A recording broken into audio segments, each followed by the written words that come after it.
Bonjour et bienvenue à l'Église baptiste centrale de la Rive-Sud.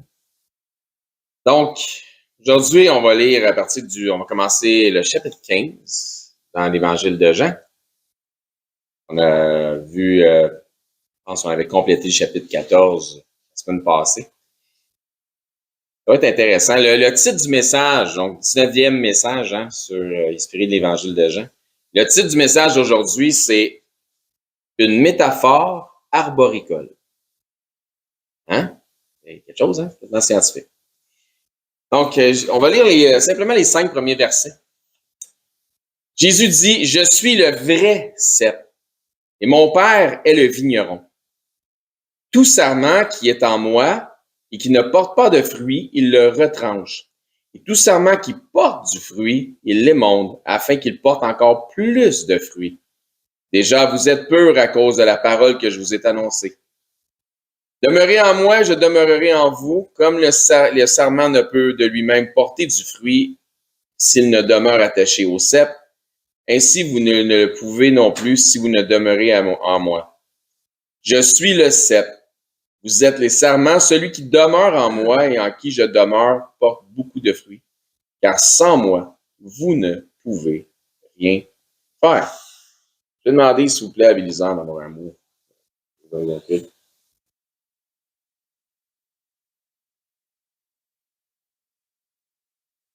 Amen. Merci beaucoup. Donc, je suis le vrai cep. Mon père est le vigneron. Donc, qui est le vigneron? C'est qui coupe les branches? C'est qui coupe les sarments? C'est qui le vigneron? C'est qui s'occupe de la vigne? Dieu, le Père. Retenez ça. Donc, dans ce passage, Jésus va offrir à ses disciples une métaphore arboricole, tel le titre de notre message. C'est pas quelque chose de complexe. Ce type de métaphore est même repris à sa manière par Paul dans ses épîtres. C'est pas compliqué, mais c'est selon moi un passage qui est important parce qu'il fait écho à d'autres enseignements bibliques. Ce passage-là est vraiment important pour tous ceux qui souhaitent vraiment laisser les Écritures, confirmer les Écritures. Il y a quelques passages dans les Écritures qui sont, je dirais, malmenés par des théologies toutes faites par de main d'hommes. Puis vous savez, hein, ce que la Bible nous enseigne là-dessus, c'est qu'un peu de levain fait lever toute la pâte. Puis donc, c'est important d'avoir un maximum de saine doctrine, de bien comprendre les textes, le contexte, le préambule du texte. Qu'est-ce qui fait que si tu lis un chapitre, exemple, dans un épître, au chapitre 11 d'un épître, ben, comment c'est rendu là, l'auteur? Donc, les intentions de l'auteur, les contextes historiques aussi, la syntaxe aussi. Donc, c'est des choses qui sont importantes à considérer, de ne pas changer un singulier en pluriel puis un pluriel en singulier, ça ne voudra pas dire la même chose. Donc, c'est important. Donc, comme je dis, un peu de levain fait lever toute la pâte. Il y a des passages qui sont malmenés dans les Écritures, mais pourtant, il y a des théologies qui auraient intérêt à être liées ou bien comprendre ce passage-là afin d'obtenir une meilleure perspective biblique de ce que Dieu dit. Jésus explique à ses disciples ici qu'il est tel un tronc d'arbre fruitier, et que ce tronc d'arbre, ben, à ce tronc est attaché des branches. Les branches qui sont attachées à l'arbre reçoivent de la sève de cet arbre, donc les nutriments. Alors, ça va? Ça a du sens? La vie des branches dépend donc du fait qu'elles sont attachées à l'arbre, faisant partie de l'arbre. C'est pour ça que je dis que c'est pas complexe. Là, je l'élabore, puis dans le fond, c'est simple là, comme métaphore. Là. C'est pas compliqué à comprendre. Mais comme je vous dis, il y a des théologies qui malmènent certains passages. L'arbre est fruitier, ainsi donc les branches doivent porter du fruit, en occurrence dans le texte ou selon le contexte, des grappes de raisin dans cette illustration, puisqu'il fait allusion à une vigne.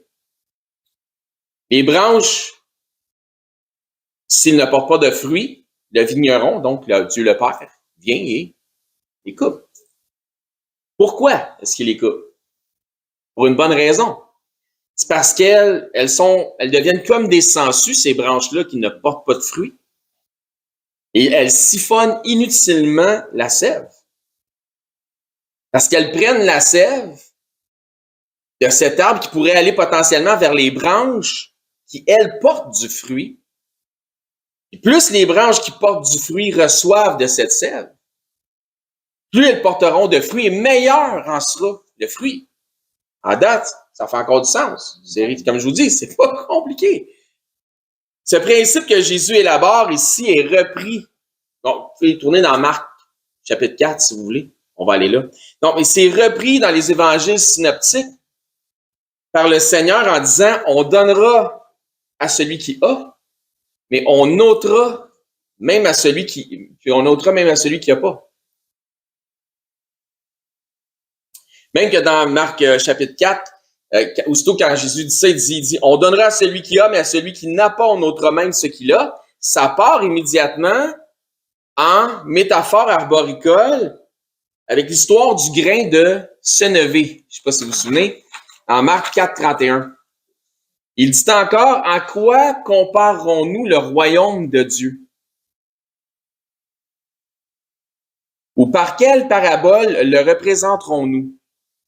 Il est semblable à un grain de senevé qui, lorsque l'on sème en terre, il est la plus petite de toutes les semences qui soient sur terre, mais lorsqu'il a été semé, il monte, devient plus grand que tous les légumes et pousse de grandes branches en sorte que les oiseaux du ciel peuvent habiter sous son ombre.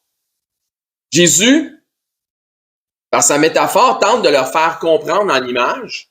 C'est l'idée d'une métaphore, ça te crée comme un scénario dans ta tête. Là, tu vois des images, tu arrives à comprendre des choses un peu plus tangibles. Donc, il essaie de lui faire comprendre en image la réalité du royaume de Dieu. C'est exactement la même chose avec notre texte d'ouverture lorsqu'il dit « Je suis le vrai cep. Vous êtes les sarments, vous êtes les branches. » Même chose, c'est une métaphore arboricole qui représente le royaume. Il explique en image la réalité du royaume de Dieu aussi dans notre passage de Jean 15. Ici, je peux me permettre de démétaphoriser. Dans Jean 15, ce qu'il dit, il aurait pu dire plus directement, si ça n'avait pas été aussi métaphorique, « Mon Père est le Maître, je suis l'héritier envoyé par le Père, vous êtes mes serviteurs, vous devez faire fructifier, donc porter du fruit, d'obtenir des résultats, ce que je vous ai remis. Tous ceux qui ne font que dérober, siphonner comme des branches qui siphonnent de la sève pour rien, seront jetés dehors. Ça démétaphorise tout ça. Autrement dit, ce n'est pas parce que la parabole ne commence pas en disant par Jésus, voici à quoi est semblable le royaume, que c'est pas une métaphore qui concerne les réalités ou qui est du royaume ou qui est comparative au royaume. Donc, ce que je veux dire, c'est que Jean 15, je suis le vrai cep, c'est vraiment une parabole qui parle du royaume. La parabole du cep, des serments et des vignerons est définitivement une parabole qui illustre le royaume de Dieu. En fait, donc quand on compare les Écritures avec les Écritures, en fait, cette parabole mise en contexte avec d'autres passages, justement, comparant quand on laisse la Bible s'interpréter d'elle-même, défie certaines des lubies du dispensationalisme. Et c'est pourquoi je disais tantôt, un peu de levain fait lever toute la pâte. Parce que l'idée du dispensationalisme, c'est qu'il y a plein de trucs là-dedans, puis c'est une théologie montée de main d'homme en séparant des choses dans les Écritures, par les amalgamant un petit peu un verset là, un chapitre là, un verset là, un chapitre là, pour faire un amalgame, puis ça crée un effet boule de neige où une théologie s'attache à l'autre, s'attache à l'autre, s'attache à l'autre, mais aussitôt que tu en fais tomber une, c'est comme un effet domino, c'est tout se met à tomber. Donc, c'est important de se concentrer sur les bonnes choses, parce que si c'est vrai qu'un petit peu de levain fait lever toute la pâte, comme les Écritures nous l'enseignent, et c'est vrai parce que les Écritures nous l'enseignent, c'est important d'avoir du discernement, savoir qu'est-ce qui est selon l'esprit de vérité, qu'est-ce qui est selon l'esprit d'erreur. Pas que les dispensationalistes, j'ai des frères dispensationalistes que j'aime beaucoup, puis on aura tout le temps de notre temps au ciel pour s'assiner ces choses-là.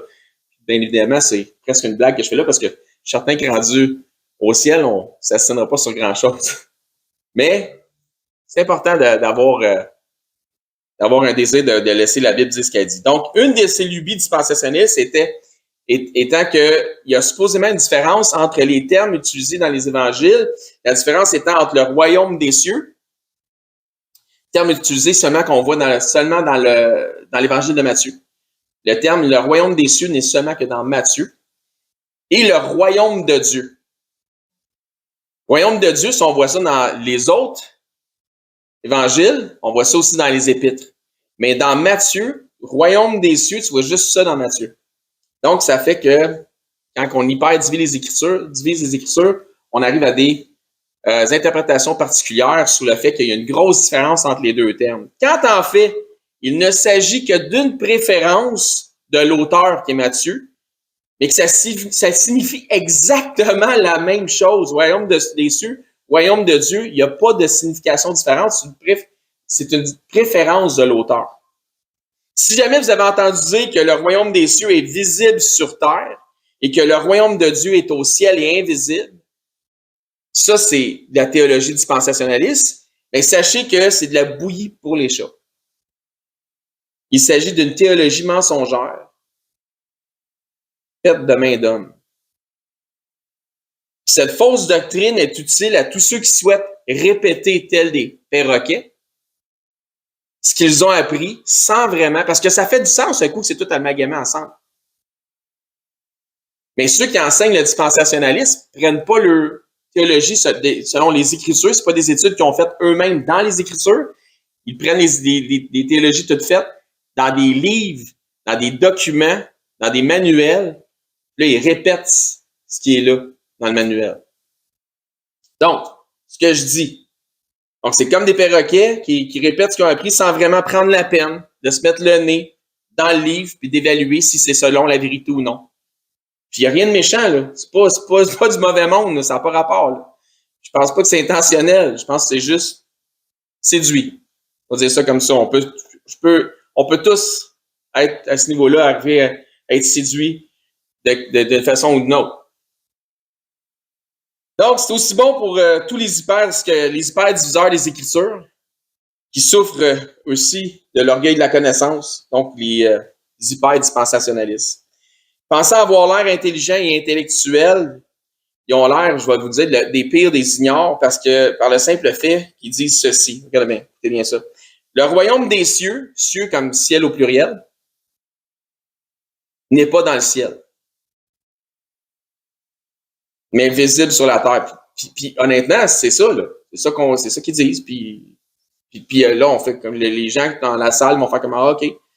Fait que le royaume des cieux, comme ciel au pluriel, n'est pas dans le ciel. Tandis que le royaume de Dieu serait au ciel, spirituel et invisible. Je vous le dis encore, c'est le même royaume. Les autres font une division, parce qu'on n'a pas besoin d'en faire. Mon plaisir est donc à chaque fois de poser la question suivante quand j'ai un ami dispensationaliste, puis on parle des royaumes, je demande à qui appartient le royaume des cieux. Et lorsqu'ils ne contournent pas la question, ils n'essayent pas de jouer aux politiciens, puis qu'ils me répondent franchement et honnêtement, ils vont toujours me dire, ben le royaume des cieux, c'est à Dieu.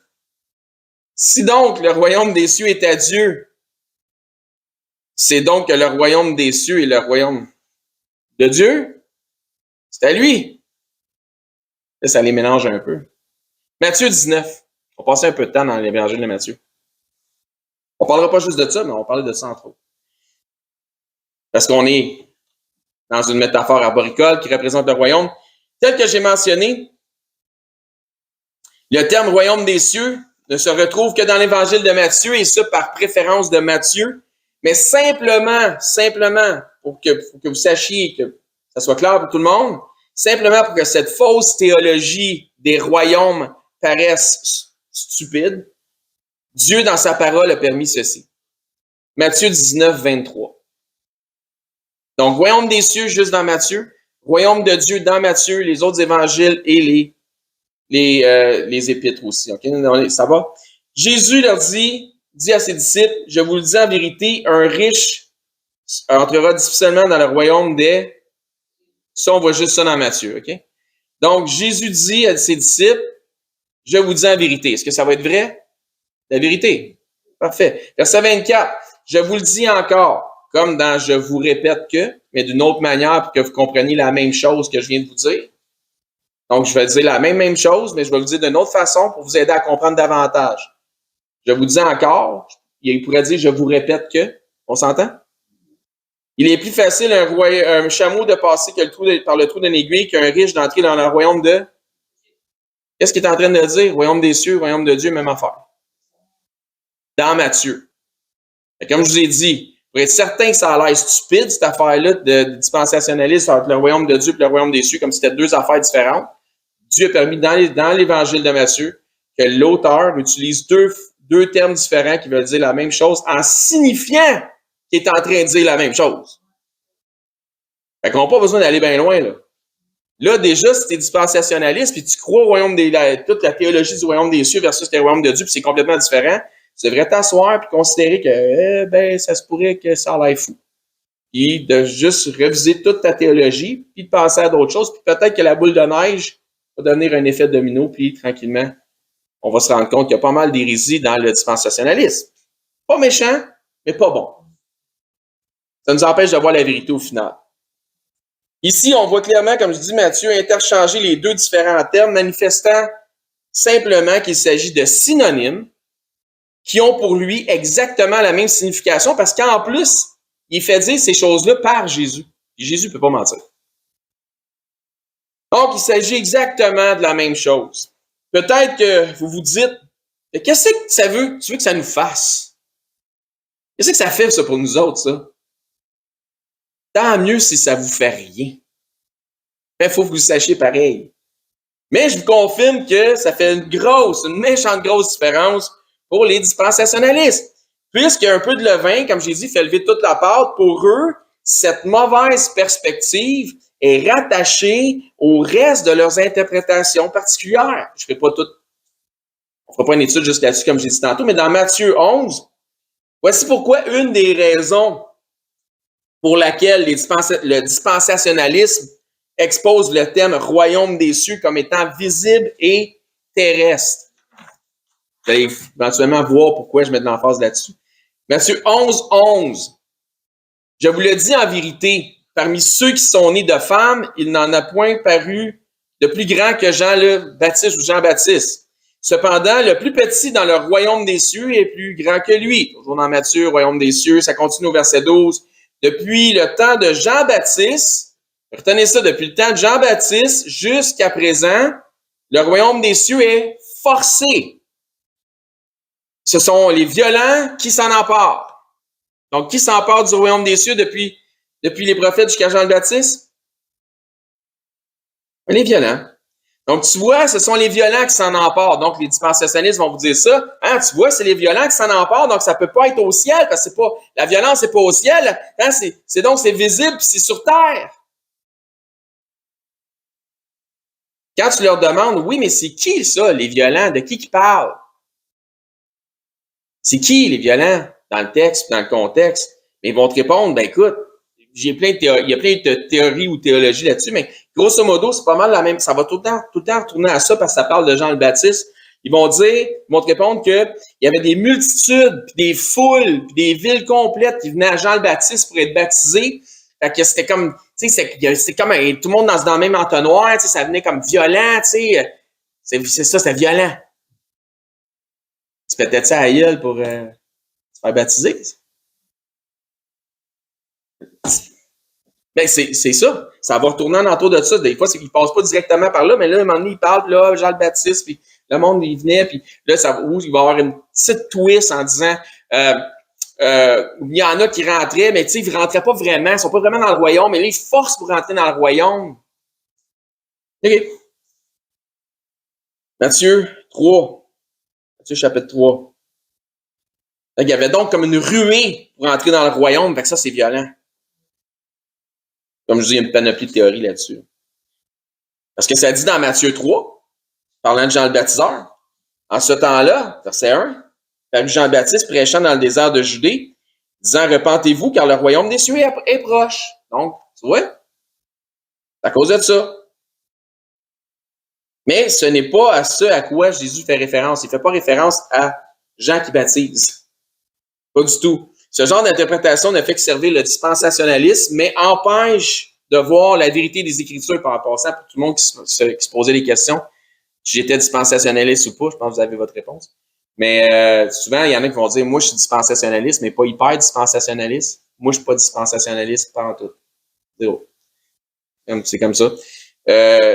Parce que je sais que récemment, j'ai eu des discussions avec des gens là, sur les réseaux sociaux, puis je confirme que je ne suis pas dispensationaliste.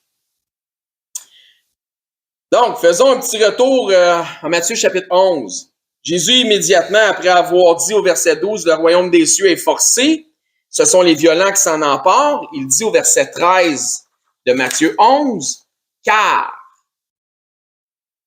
fait référence à ce qu'il vient de dire. Car tous les prophètes et la loi ont prophétisé jusqu'à Jean. » OK. Voici maintenant ce à quoi Jésus fait réellement référence quand il parle des violents. Demeurons donc toujours avec Jésus dans une parabole concernant une vigne, incluant métaphoriquement les prophètes jusqu'à Jean. Donc, toujours dans une métaphore arboricole. De plus, demeurons aussi dans l'évangile de Matthieu, Matthieu 21.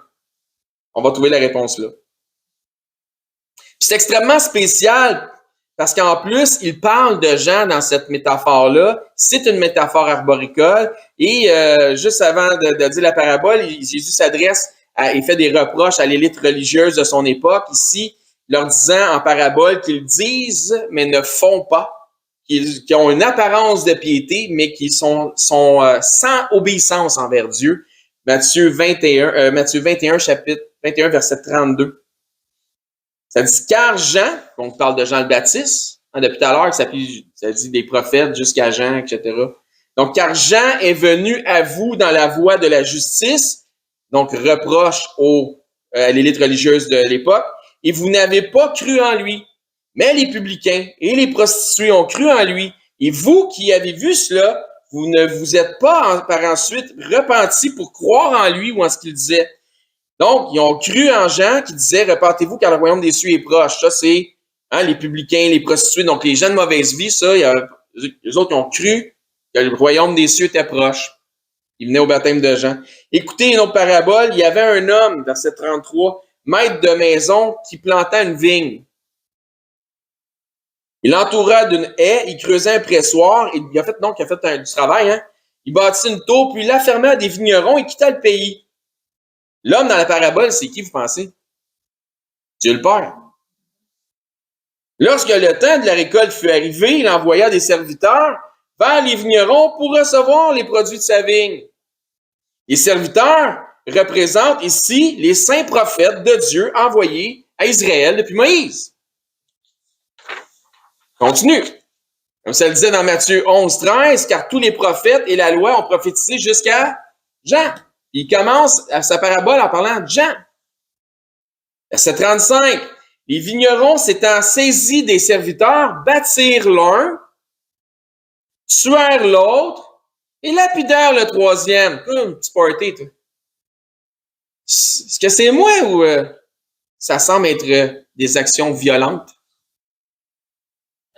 Violentes, hein? OK, on continue. Verset 36. Il envoya encore d'autres serviteurs en plus grand nombre que les premiers. Et les vignerons les traitèrent de la même manière. Tiens-toi, encore plus de violence. 37. À la fin, il envoya son fils. C'est qui ça? En disant, ils auront du respect pour mon fils. Mais quand les vignerons virent le fils, ils dirent entre eux, voici l'héritier, venez, tuons-le. Et emparons-nous de son héritage. Ils se saisirent de lui, le jetèrent hors de la vigne et le tuèrent. Encore de la violence, puis ça n'arrête plus. La mort de notre Seigneur, Jésus, fut d'une grande violence. Verset 40. Maintenant, lorsque le maître de la vigne viendra, que fera-t-il à ses vignerons?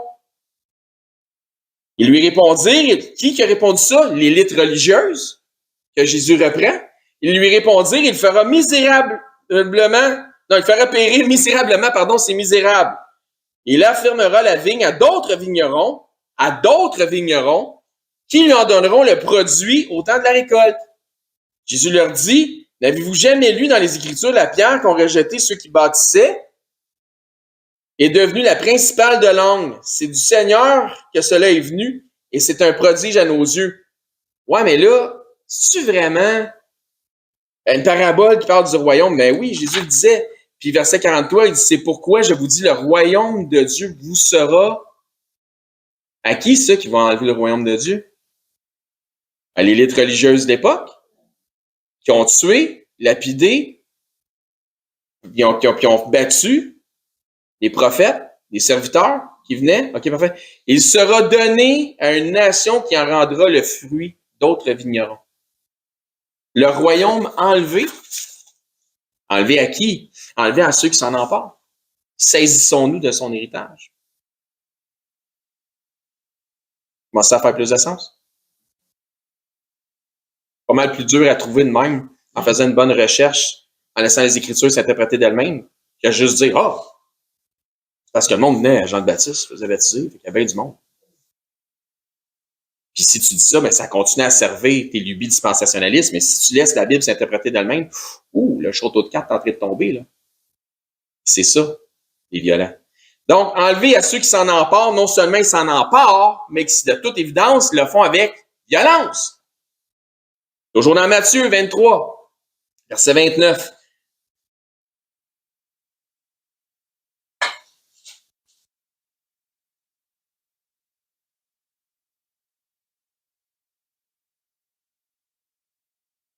Malheur à vous, scribes et pharisiens hypocrites, parce que vous bâtissez les tombeaux des prophètes et ornez les sépulcres des justes avec violence.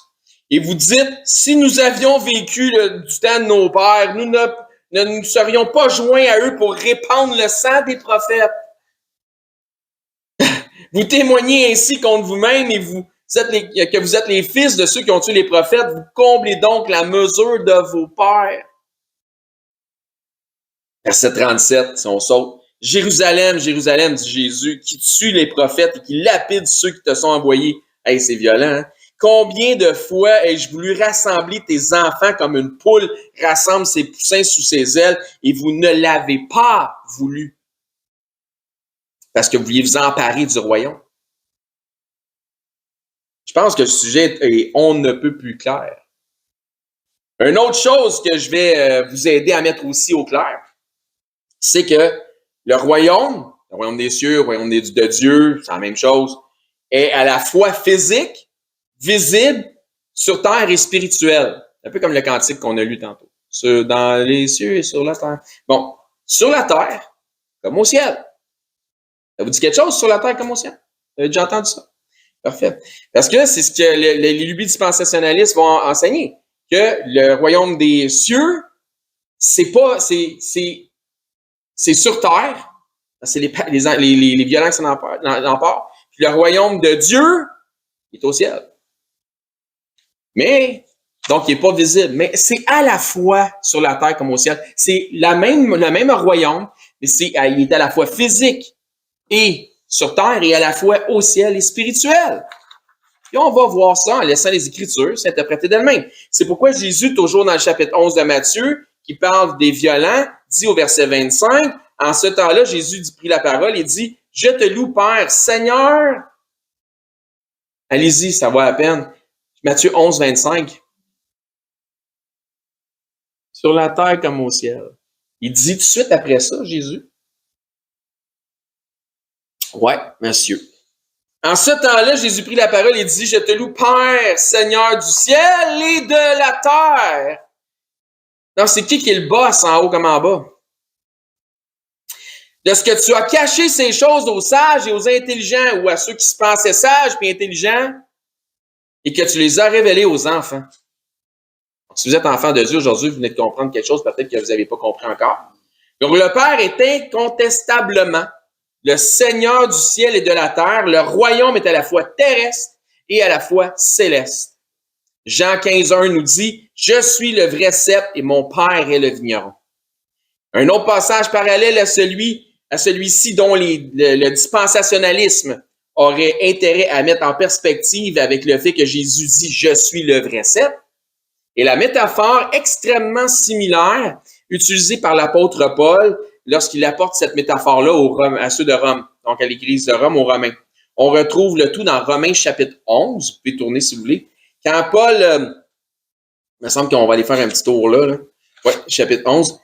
Quand Paul leur explique que Dieu n'a pas rejeté son peuple, parlant ici des Israélites de nation, leur disant que lui-même est israélite et benjamite, donc tribu de Benjamin, il est la preuve que Dieu ne les a pas rejetés, mais que tous ceux de sa nation ont accès à la même opportunité que lui. Il s'agit de la métaphore de Paul concernant les branches de l'olivier franc et celle de l'olivier sauvage. Ça vous dit quelque chose? Il y a beaucoup de similitudes entre cette métaphore de Christ qui dit « Je suis le vrai cep » et lorsque Paul parle de l'olivier franc. Ça commence au verset 16 du chapitre 11 dans Romains. Il dit « Or, si les prémices sont saines, la masse l'est aussi, et si la racine est sainte, les branches le sont aussi. Mais si quelques-unes des branches ont été retranchées, et si toi, qui étais d'un olivier sauvage, tu as été hanté à leur place, et rendu participant de la racine et de la graisse, donc des sèves de l'olivier. La parabole du cep, dans la parabole du cep ou du vrai cep, pourquoi est-ce que les branches étaient retranchées, vous vous en souvenez? Parce qu'ils ne portaient pas de fruits. Là, il dit, écoute, si quelques-unes des branches ont été retranchées, mais toi, tu as été hanté à leur place. Donc, ils ne portaient pas de fruits. Parce qu'elles siphonnaient du jus inutilement. Elles ne portaient pas de fruits, elles n'avaient pas le résultat qu'ils devaient avoir. Donc, elles ne font pas partie du royaume. Parce qu'on parle d'une métaphore du royaume. Verset 18. Ne te glorifie pas aux dépens de ces branches. Si tu te glorifies, sache que ce n'est pas toi qui portes la racine, mais que c'est la racine qui te porte. Tu diras donc, les branches ont été retranchées afin que je fusse hanté. Verset 24, si on saute quelques versets. Si toi, tu as été coupé de l'olivier naturellement sauvage et hanté contrairement à ta nature sur l'olivier franc, à plus forte raison, eux seront-ils hantés selon leur nature sur leur propre olivier. Bon, je ne sais pas s'il faut que je vous l'explique, mais je ne prends pas de chance. Mais les branches de l'olivier naturel sont celles de la nation d'Israël. Ça a du sens? Qui avait accès aux alliances, les promesses, le sacerdoce, le droit de cité en Israël, etc. Les branches de l'olivier sauvage sont celles qui représentent les nations. Maintenant, ce que les dispensationalistes ainsi que certains supposés chrétiens judaïsants enseignent, afin de suivre le courant de leur interprétation, et que nous avons été greffés au tronc, qui est Israël, le peuple. Est-ce que c'est ça qu'on vient de lire? Mais pas du tout. Pourtant, vous allez l'entendre constamment parmi les chrétiens, ou soi-disant chrétiens judaïsants, et parmi plusieurs des dispensationalistes ou hyper-dispensationalistes, quelques-uns seulement dans le dispensationalisme, vont faire comme non, c'est pas tout à fait ça que ça dit. Mais en général, c'est pas mal c'est pas mal ça.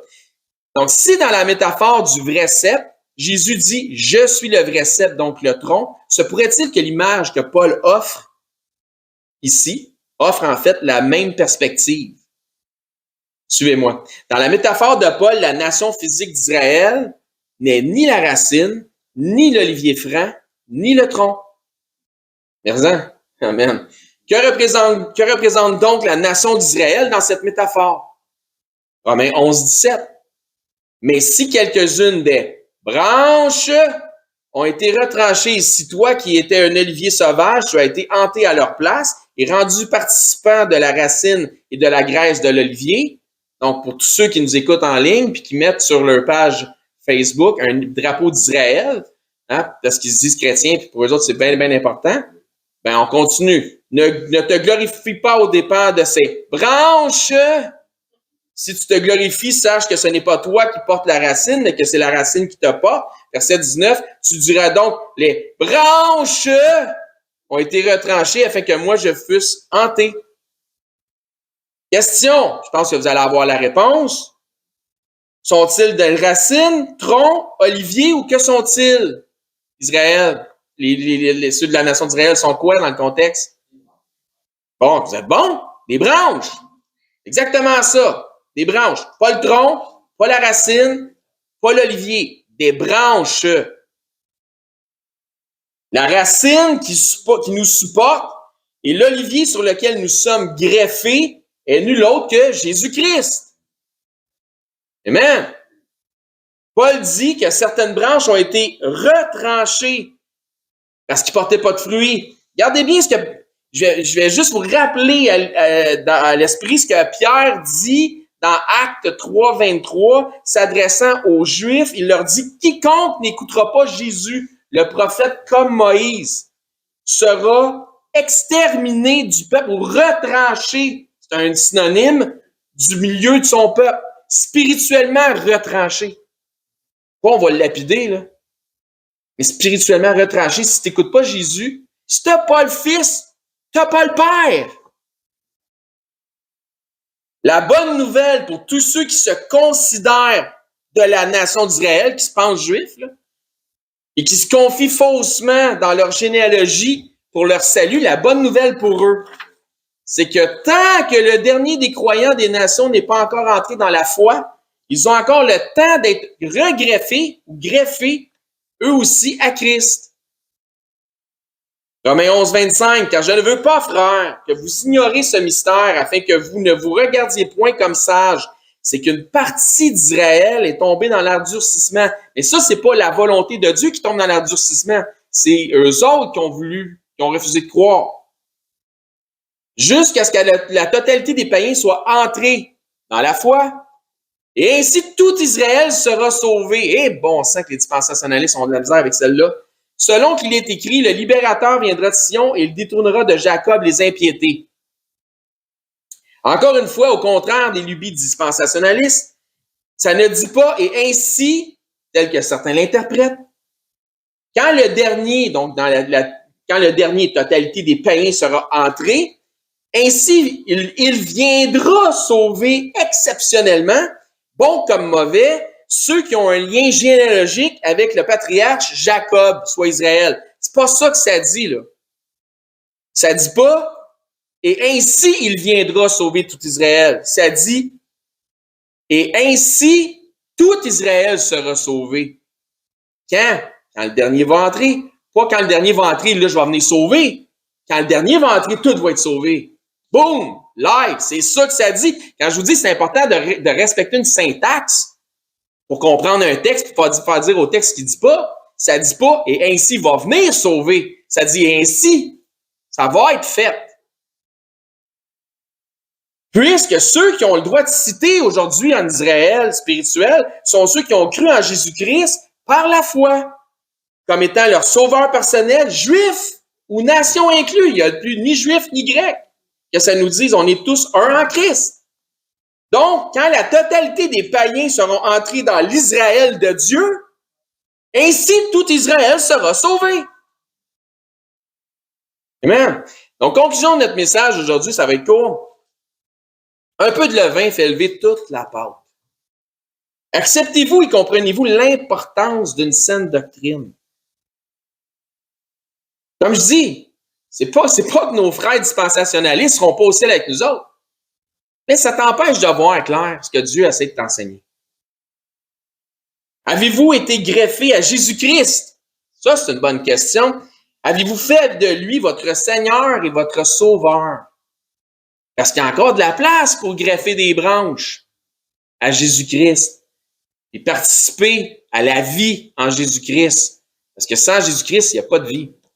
Donc, si jamais vous n'avez pas confessé le Seigneur Jésus comme votre sauveur personnel, donc le sauveur de votre âme, le Seigneur de votre vie, laissez-les pouvoir devenir ça pour vous en acceptant le don gratuit qu'il a pour vous de la vie éternelle. Et si vous ne savez pas trop de quoi il en retourne, ben venez nous voir, on va vous expliquer ce qu'il y en est. Vous allez voir, c'est simple parce que ça nous parle de la simplicité de Christ dans les Écritures. Donc, pour obtenir le salut, là, c'est pas compliqué du tout. C'est accessible à tous, absolument à tous. Puis la volonté de Dieu, c'est que vous soyez sauvés si vous n'avez pas fait de Jésus votre Seigneur. Amen. Excellent. Je vais demander à Sylvain d'avoir un mot de prière pour terminer ça.